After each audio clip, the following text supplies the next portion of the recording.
Wow, they told me I was going to have maybe just one or two people show up. This was a bit much, a little overwhelming, but super excited, obviously, to be here.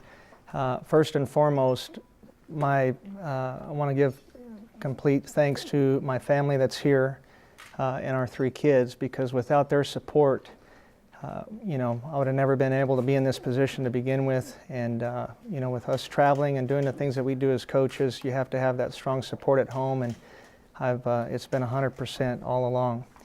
The next thing I'd like to do is thank, obviously, our administration. I think the world of DeLoss and Chris and Butch, Amy Folan, Kathy. They've, you know, for what they do for our program goes above and beyond. And the fact that Coach DeLoss has experience as a track and field coach, I think says even more in his understanding into the needs, and Chris as well on that. So we were very fortunate, very blessed with their vision and moving this program forward. And this is a historic time, obviously, with combining the men's and women's programs at the University of Texas. You know, as kind of Sean noted, you know, whenever final word came out, I was up at the U.S. Championship, so you can imagine what that was like, because you have all of the coaches in America, both collegiate, professional, as well as you have a lot of high school coaches. They also have the U.S. Junior meet, so it was very positive. It was great, and I knew when I was up there that obviously I needed to hit the ground running, and my first need was to hire an associate head coach, which we were able to take care of this afternoon. That's been finalized now. And that associate head coach is going to be Tanja Buford Bailey. She was the former head women's coach at the University of Illinois. And she will oversee the sprint, hurdles, and relays for the men's and women's program. And I can't say enough about Tanja. She is going to come in here and do some wonderful things. She's a proven winner at the highest level. She's a former Olympian, an Olympic medalist back in 1996 in the hurdles. She's a world championship team member, and I think whenever the release is sent out and you see her accolades as a coach, 13 All-Americans this year on the women's side, it's going to be great to obviously build upon the strengths of what we've been on the women's side, and also build up where we need to be and where we want to be on the men's side within the sprints, hurdles, and relays. So very excited about all of that. So I guess I'll kind of open it up to you guys. When I sat down with everybody after the NCAA meet, it's been known for a long time that the University of Texas is where I've always wanted to be. And being an assistant, being an associate head coach, and having the athletes and having some of the success that I was able to have in my event groups, I think obviously did nothing but help. But that again is a tribute to all of the people that assist us. Our training staff, our strength coaches, our academic counselors, and I think too it was a reward for not just the success, but also for the hard work and the loyalty. And it showed and said a lot, for the administration to make that move, and not just for us as track coaches, I think, but it shows what the University of Texas entire athletic department is about. What's the advantage to having one coach leading both programs, and why is that a good direction? I think it's a great resource of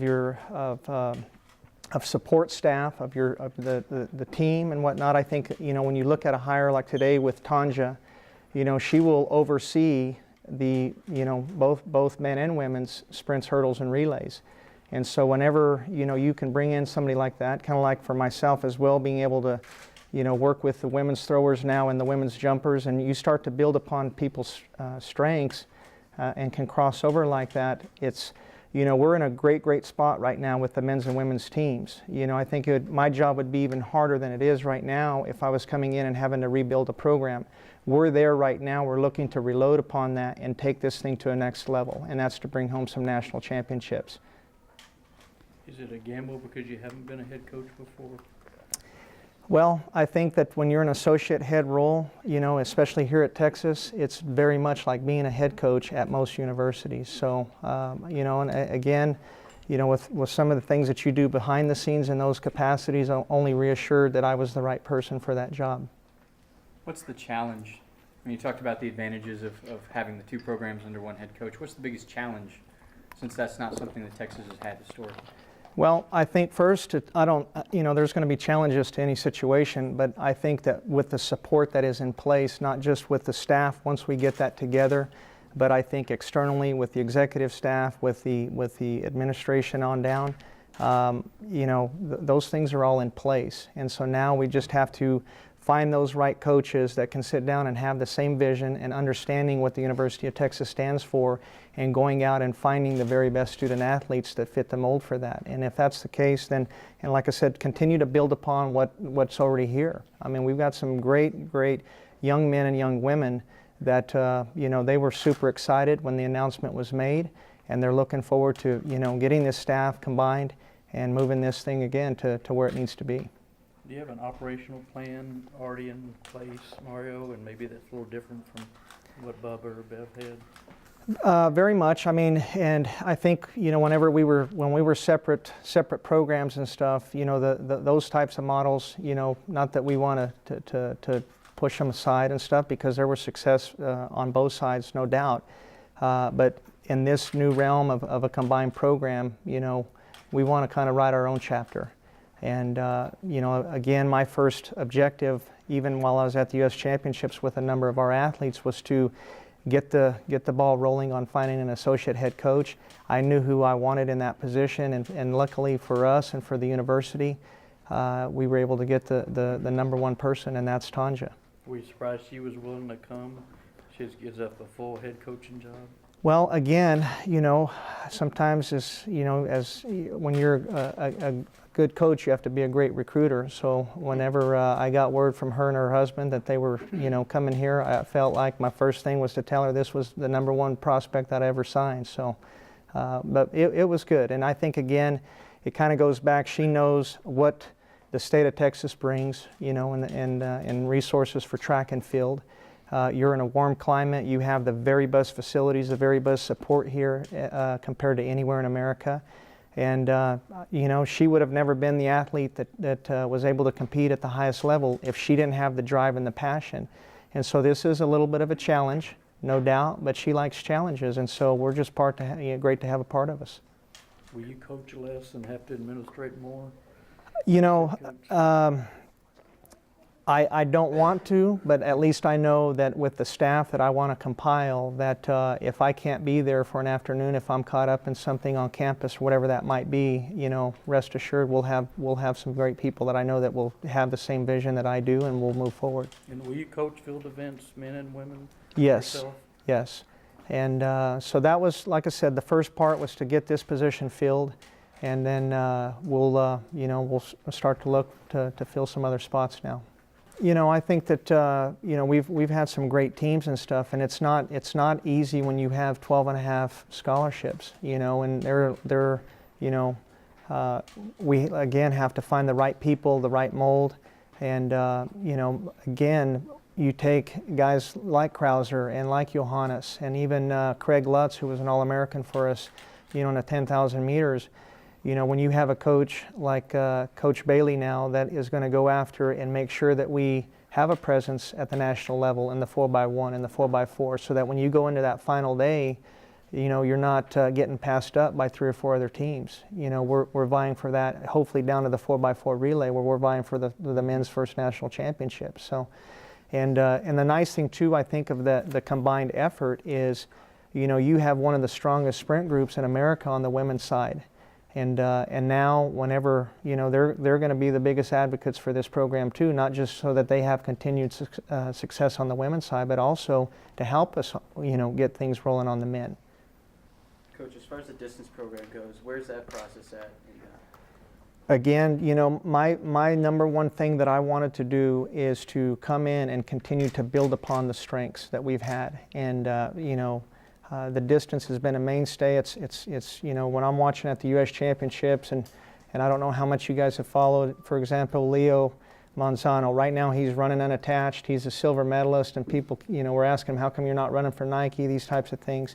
And, watching people like Leo Manzano make another world championship team with his famous kick, the last 120, it only solidifies and, in my mind, gets me excited at the same time of the types of people that we have to have. And we don't ever want to get away from the things that have made us great. We just need to add to those so that we can not just be vying for conference titles or being in the top 10 or top 5. We have to make sure that, that we're pushing the limit to try to win a national title and light that tower. We're wrapping up this, this season now. We have a few athletes. We have Brianna Nelson, who is at the World University Games. She's leaving next week. And then we have Courtney Okolo, who will compete at the Pan Am Juniors, and that's not until the end of August. But for everybody else, they're getting some much needed rest before they get ready maybe for summer school or some internships. And then on July 1, we start a new recruiting calendar. And so we've obviously got to have a few things in place to hit the ground running on that. So time is definitely of the essence. I mean, but we don't want to rush. And, you know, again, we need to get the right people that Texas wants. Could Okolo be another Sonia Richards? Well, she looked pretty smooth. I was very, very happy for her, the fact that she ran a PR of 51:04. And for that to happen this late in the year, you know, I think it just speaks volumes. And so it's a wonderful thing knowing that she was only a freshman, and because you obviously can see she's got a bright, bright future.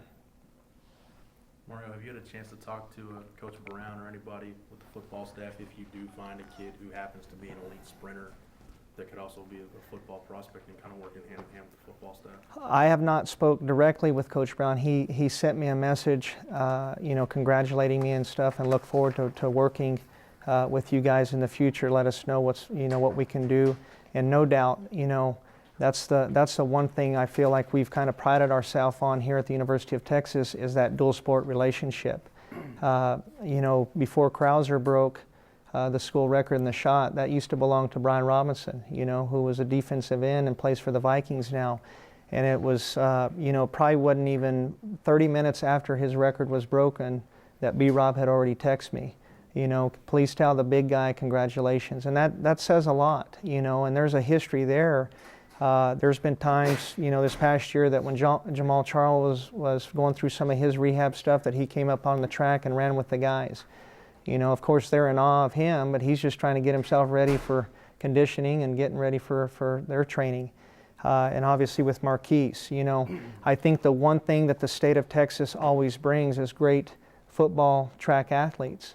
And, you know, but we have to make sure that we're in full support, which we are, because if we can get guys like that come out, the Sherrod Evans, who was a state champion for us, you know, back in high school in the 1, the 2, and he was a 50-point 400 hurdler. You know, that's going to do nothing but help us. So anything that we can do to support those things, we're going to be at it 100%, no doubt. Is Sherrod competing? He did not compete this year, but he did anchor our 4x1 last year. Right. You know, Michael Huff, he led off our relay when he was his senior year and stuff. So we understand the demands. I mean, there's no doubt. I mean, it's a full-time job in itself just to be a student here at the University of Texas. And then when you couple that with football, and, you know, getting ready for spring ball and things of that sort. You know, that's why we don't really try to pressure guys to feel like they've got to come out, but if they do, we'll welcome them with open arms, and sometimes just being on a relay or something like that. So it's fun to have those guys around, no doubt. They have. Once the announcement was going to come out, I actually, the first thing I did when I flew into Des Moines for the U.S. Championships was actually go and meet with them at their team hotel and let them know that there was going to be a release put out announcing me as the head coach. And they were super excited and congratulations. And I said, you know, I'm excited for us, not just for me. And but I've had a great rapport with the young ladies over the years because, you know, when you're at the conference or national meet, you're in contact with them and you're always making sure that you're wishing them the best of luck. And, you know, so we're out there the same time every day. And it's always been kind of, you know, my mantra that you're, you know, being personable with all of the athletes and showing them that you're in support. And a number of them work for me in the summertime at a lot of my camps. So there was already, you know, kind of that base or that foundation that was already set. So when we were at LSU, the women were in the middle of a streak of 10 national championships, and that was a combined program. So even all the way back to the college days, you know, you kind of look back at the things that work, the things that might not have worked, and, you know, you kind of store those in the back of your mind, and that way, whenever I'm in this type of setting and this type of position, you know, you get a chance to learn from those life experiences to hopefully make this thing work and move where it needs to be. Will you change recruiting as far as where you go recruit or how you recruit any differently? Well, you know, I think first and foremost, being at the University of Texas, it has to start in state, you know, and if we can't find the needs of what we're looking for here, or then we will look out of state or even internationally. But to me, you know, I consider this the flagship institution, so, you know, we want to have people that have grown up knowing what the University of Texas is all about.